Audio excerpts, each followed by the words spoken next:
Hey everybody, welcome to day 257 of Reseller Reflections, a day in the life of a full-time reseller supporting her family. It is Thursday, February 20th, 2025. We are so close to our sales goal. I think we're like $30 away, maybe a little less for the day, but who knows, maybe some sales will roll in later. Shipped everything, got everything ready.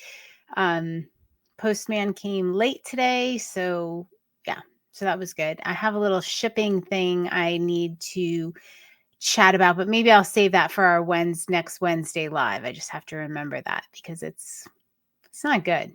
It's really not good. All right, but anyway, tonight I wanted to talk about being hard on yourself. And I think a lot of us are very hard on ourselves, the way we speak to ourselves, maybe our expectations of ourselves. So somebody in our mastermind, Pam of Restated Threads, brought up the Mel Robbins book, The High Five Habit. And so we were chatting a lot about, affirmations and things like that. And I had looked up some quotes from the book, and here's the quote that got me. You have no idea how much easier things could be if you stopped being so hard on yourself. You have no idea how much easier things could be if you stopped being so hard on yourself. I wonder if that's true. Are we making it harder for ourselves by being so hard on ourselves and making things more difficult than they need to be and putting extra stress on ourselves? All right, so I heard this. I've been thinking about it all day yesterday, and I, had it in my intention journal.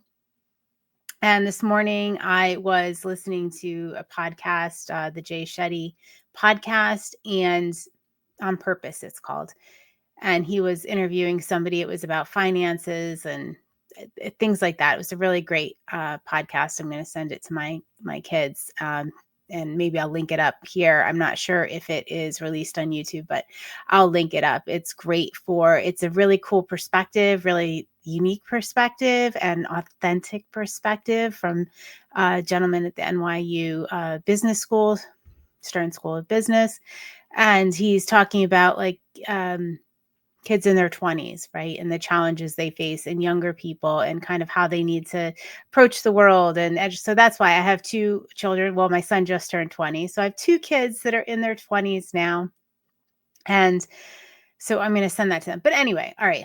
That was way off track here.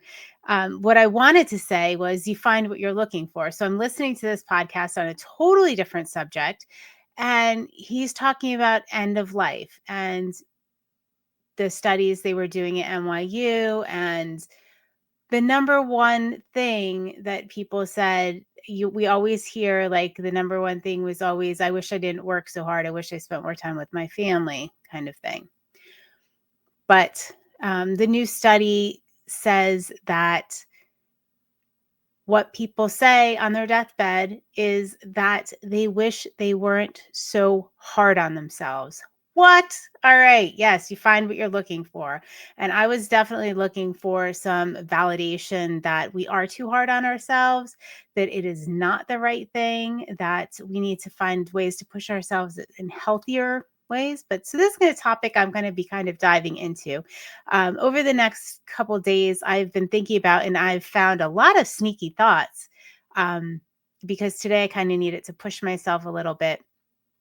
And I found some negative thoughts. I didn't know they were there. I'm generally not so negative. I don't know, but it is February. Oh my gosh, it's February. I am so sick of the snow. It is miserable out. I had to cancel my plans tonight. I go out every Thursday night. I really look forward to it. Had to cancel because it has been snowing here all day. The roads are miserable. It has been below freezing for more days than I can even remember at this point. It's gray, it's cloudy, and it's that February funk, and I just feel like I gotta fight it, right? It happens to me every February. And some of it's weather related, but I just have to remind myself, you gotta just fight it and push through. It is going to be spring soon. It is not uncommon. It just it just seems to take me by surprise every February. But anyway, being hard on yourself. What are those little sneaky things that are coming into your minds where we're being hard on ourselves? Oh, I should have. I should have. I could have. I would have. Yeah. And that is a form of beating ourselves up and being too hard on ourselves or setting unrealistic expectations. That's something we talk about a lot at C Chats when we're doing goal setting or doing coaching is are your expectations realistic? Yeah, we want you to shoot for the stars. Yeah, we want to shoot for the stars too, but it needs to be within the bounds of reality because what happens is a general just we end up being hard on ourselves when we don't meet them. And if they weren't realistic to begin with, yeah. All right. So anyway, I'm going to read that quote again. You have no idea how much easier things could be if you stop being so hard on yourself. Think about it for a couple of days. Are you being hard on yourself? Are you creating stress where there really doesn't need to be any? I know all you guys are working hard and doing the things. So why be hard on yourself on top of that if you're already crushing it? All right, guys, I am all reset to zero. My desk is clean, and so are my reset to zero friends. They will be reset to zero tonight as well. I hope everybody has an awesome night, and I will see you on day 258. Night, night.